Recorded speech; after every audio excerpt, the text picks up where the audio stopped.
بسم اللہ الرحمن الرحیم۔ آج کا کلام اقبال ہم لوگ بانگ درا سے ہی چنا ہے، اور یہ طلوع اسلام کا اگلا حصہ ہے۔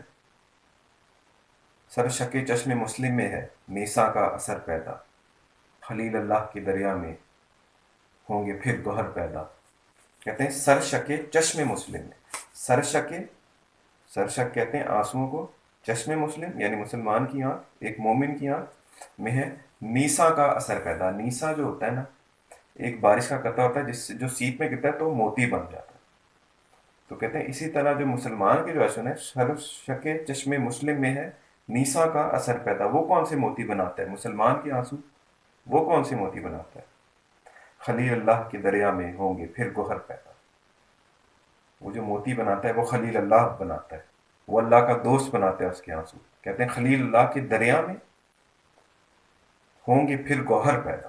گوہر وہی موتی کو کہتے ہیں۔ تو جس طرح پہلے میں سے بیان تھا کہ اس کے جو آنسوؤں میں اس نیسا کا اثر، وہ جو قطرہ ہوتا ہے بارش کا جس سے موتی بنتے ہیں، اور یہاں پر موتی سے مراد خلیل اللہ کے موتی ہیں، جو دوسرے شعر میں جس کا ذکر ہو رہا ہے کہ خلیل اللہ کے دریا میں ہوں گے پھر گوہر پیدا۔ کتاب ملت بیضا کی پھر شیرازہ بندی ہے، یہ شاخ ہاشمی ہے کرنے کو ہے پھر برگ و بر پیدا۔ کہتے ہیں کتاب ملت بیضا کی پھر شیرازہ بندی ہے۔ کتاب ملت بیضا، تو ملت بیضا یعنی چمکتی ہوئی امت، چمکتی ہوئی قوم یعنی جو مسلمان ہیں۔ کتاب ملت بیضا کی پھر شیرازہ بندی ہے، تو یہ شیرازہ بندی کا مطلب ہوتا ہے اتفاق اور اتحاد، یعنی ابھی مستقبل کی پیشن گوئی کریں کہ مسلمان میں پھر سے اتفاق اور اتحاد پیدا ہو جائے گا۔ یہ شاخ ہاشمی کرنے کو ہے پھر برگ و بر پیدا۔ ہاشمی کون ہے؟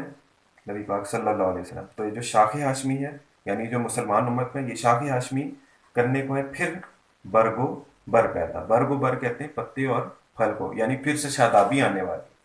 یہ شاخ ہاشمی ہے، یہ مسلمان کو میں پھر برگ و بر پیدا کرے، پھر سے پھول آئیں گے، پھر سے پھل آئیں گے۔ کہتے ہیں پھر سے ان کی جو مستقبل میں عروج آئے گا۔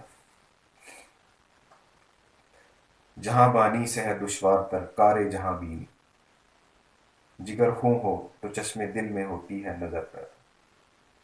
کہتے ہیں جہاں بانی یعنی جہان کو دنیا پر حکومت کرنے کا جو طور طریقہ ہے، جہاں بانی سے دشوار تر، اس سے مشکل کیا ہے، دشوار تر کیا ہے؟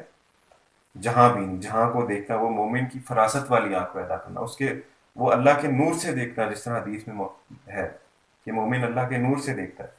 تو کہتے ہیں جہاں بانی سے نا مشکل ہے یہ کہ یہ نظر پیدا ہو جائے۔